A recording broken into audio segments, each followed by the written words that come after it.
2 days' journey to the north in the Hudson Highlands. It is a place called Sleepy Hollow.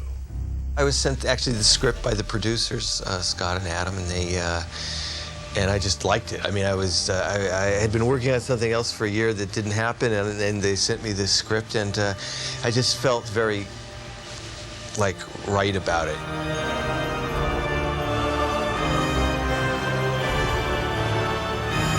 Murder! The Horseman's killed again! You know, I'd known the story, you know, since as a child, and seen the Disney cartoon and all, and loved aspects of that. And just there was something very powerful about the image of a headless horseman that is just extremely like a great fairy tale or folk tale symbol. It's got a lot of power to it. You know, I always like to play around with several different thematic things, but it's basically hopeful. And I mean, the Ichabod character, who's very sort of at odds with himself in a way, and in some ways it's about growth and acceptance and, you know, being open to things. Tim has incredible insight into human behavior. He just understands the human animal very well. I was so excited at the prospect of working with Tim. I've always loved his movies and always loved his style as a director and his aesthetic. He's very into actors. He helps actors. Good actors, director. It takes a great director like Tim Burton to put it into a new level of fear and humor and storytelling. He just did such a great job. He made this surreal, unbelievable character, place, and time become unbelievably believable. Constable Crane! Ichabod Crane, is that you? None other. My initial idea was that we could go with some prosthetics, you know, and do that sort of snipe nose of Ichabod Crane, you know, the legendary Ichabod Crane, and the big ears and the, you know, long hands and arms and stuff. You know, I know Johnny would have liked to have done that in a way, but we felt like, you know, rather than going too extreme with that, we just let it happen in the character. So we tried to keep all of those character traits that are Ichabod, you know, the sort of eccentricity, the squeamishness, the sort of edginess of that character intact. Tim, in fact, was very smart in thinking that we didn't need it, you know, that there were other ways, you know. And I think ultimately he was right to show an Ichabod Crane who, on the surface, is kind of stoic and likes to think of himself as a sort of a manly man. But in fact, inside he's a very fragile, sensitive, flawed. Ichabod is a bit, I thought of him almost as like a pre-pubescent young girl in a way. He's crumbling. I mean, he's just a wreck. Murder needs no ghost come from the grave. We have murders in New York without benefit of ghouls and goblins. You're a long way from New York, Constable. We've had such fun. Johnny's a terrific actor. He's so on the ball and knows what he's doing and is amusing and funny. He's a good comedian. I think that's the thing people like to find surprising when they see this movie, how funny Johnny is in it. It was a headless horseman. You must not excite yourself. But it was a headless horseman. Of course it was. That's why you're here. No, you must believe me. It was a horseman, a dead one. Headless. I know. You don't know because you were not there. It's all true. Well, of course it is. I told you. Everyone told you. I saw him. I love working with Johnny. Johnny is so kind and such an amazing actor, and he takes risks and does things that other actors wouldn't do just because of their vanity. He's willing to make a complete fool out of himself for the performance.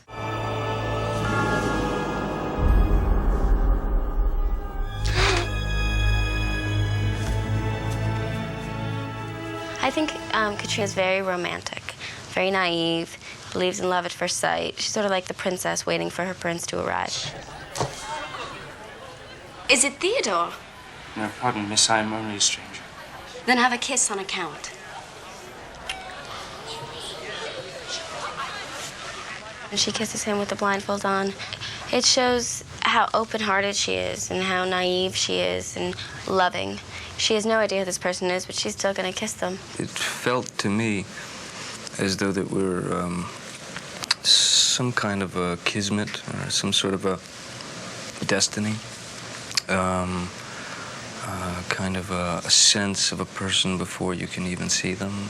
And also, of course, the power of them being drawn together when she can't even see him.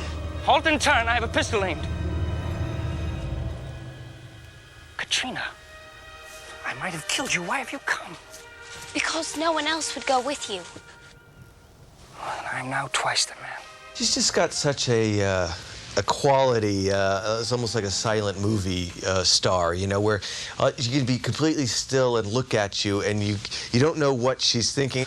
She was really good at that, and has quite a presence that way. The dialogue certainly demands a more grandiose performance than I'm used to giving. But you also have to be careful, because you could go way far over the line.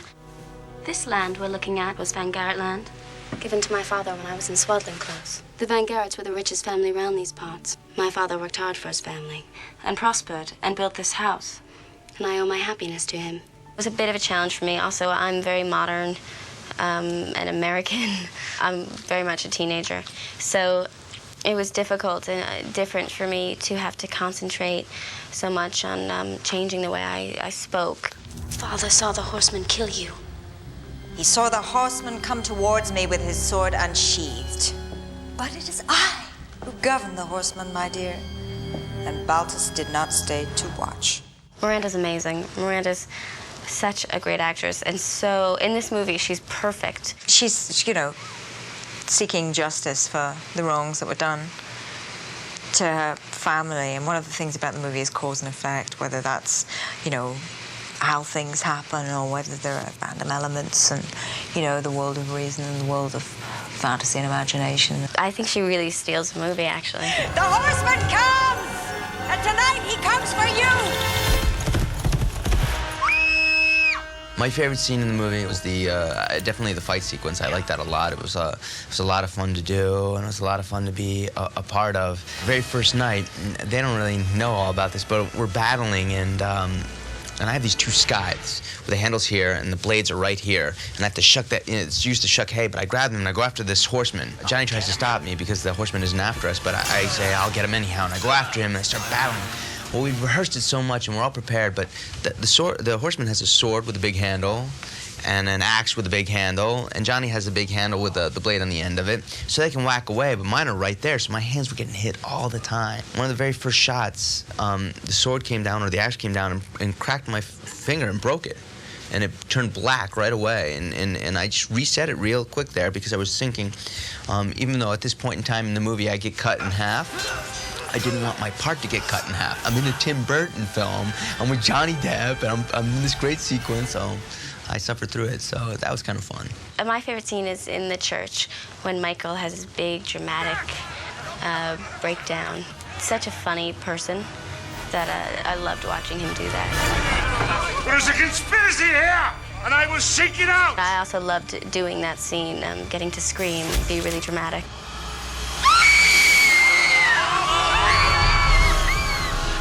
When I get that thing through me, that made me laugh. It's frightening. I know it was going to happen anyway.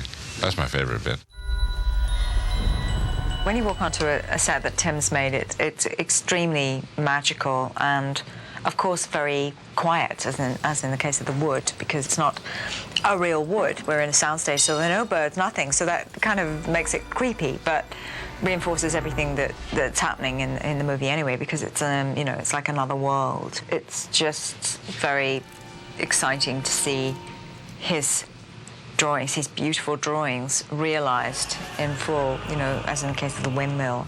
You know, it was a difficult set to shoot because it was like straight up in a way. So, but it was fun. I mean, you know, the sets all had a great texture to them, and I think that helps. It just helps everything. It helps the actors. It helps the mood of the piece because you could feel it kind of right there, you know. And so it's exciting. I had the opportunity to work with some great artists. You know, these people, you know, very, very good in terms of texture and in terms of, you know, because we had the concepts, did some designs on them and stuff, but when aging and painting and all of that is just so crucial to it. You know, it's just it makes it come alive. What manner of instruments are these? Some of my own design. There was one contraption that I fell in love with, which was in the It was in the scene, in the courtroom scene with Christopher Lee. In that scene, there's a guy strapped in this horrible device with claws around him, and I kept that. I got that. Until you really get there on the set, you know, because it's a fantasy and everything is created, you really don't know exactly what is exactly going to happen. In The Death of Magistrate Phillips, we sort of choreographed that, just that right there on the spot. So, you know, it was like there was a lot of improvisation in terms of staging because of the way we had to shoot it. Oh my God!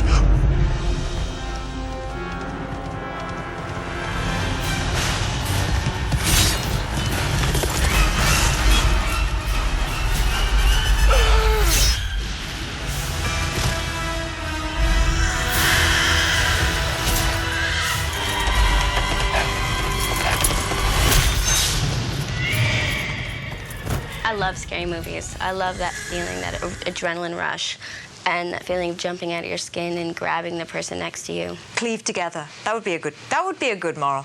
Cleave together. Don't lose your head. Keep your head on. The moral of the story is when Tim Burton asks you to do a film, do it. Cut.